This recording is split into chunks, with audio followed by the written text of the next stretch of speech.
Hey everybody, it's Miss Piper. We're going to do things a little different today. I want to talk about everything we learned about tubes and tunnels while we were in class. So this was the last week of tubes and tunnels, and next week we start something new. So here we go. We're going to go take a walk around the classroom and see what we learned. So tubes and tunnels. Also just kind of a little classroom tour. So here's some of our questions of the day. So here we talked about surfboards and the waves and the tunnels that they go through. We talked about animals and some of the tunnels and cages that they may go through.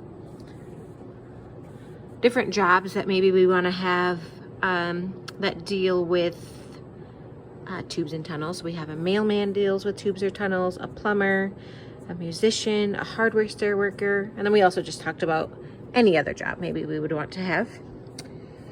We showed a toothpaste tube and asked if it was a tube or not. We had 1, 2, 3, 4, 5, 6 say yes and 1 say no. Animals that build a tunnel underground. So we have a bunny, a hedgehog, a mole, a badger, a frog, a worm, and an ant. Then we just talked a little bit about patterning. Some of our favorite things about tubes and tunnels. We have making music with them when the hamsters went through them, making the marbles go through the tubes and tunnels, putting balls down the tubes and tunnels. So there's some of our stuff about tubes and tunnels there.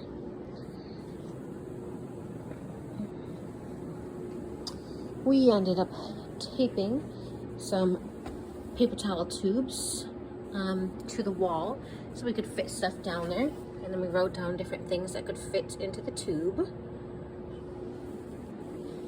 We rolled up some paper, just a plain piece of paper, and taped it to the wall so that we could drop stuff through there. So let's see here, I have a pencil. Let's see if the pencil fits through the tube.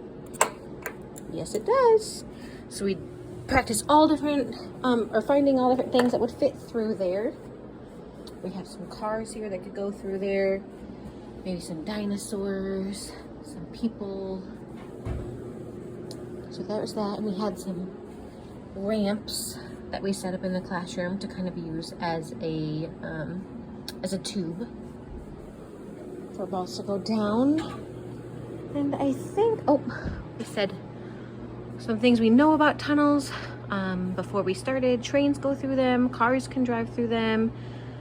Different animals have tunnels underground or could build a tunnel or have a tunnel in their cage.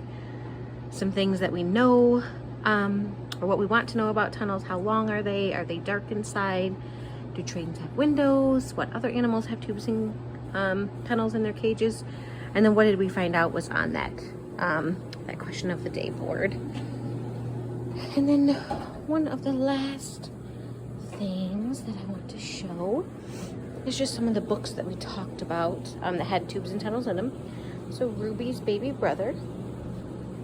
This one was a class favorite, the Spaghetti Slurping Sewer Serpent.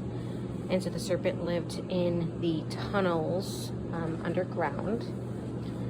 Off we go to Mexico. Talked about trains going through tunnels in the mountains.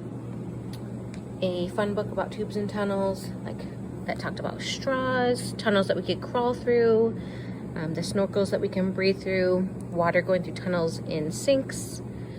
And then we read one called Subway Ride. And then we did a few obstacle courses with this tunnel here that was set up that the kids could walk through. So that is what we learned with tubes and tunnels. And starting next week, we learn about insects. So we hope you join us in that endeavor. All right, friends, thanks.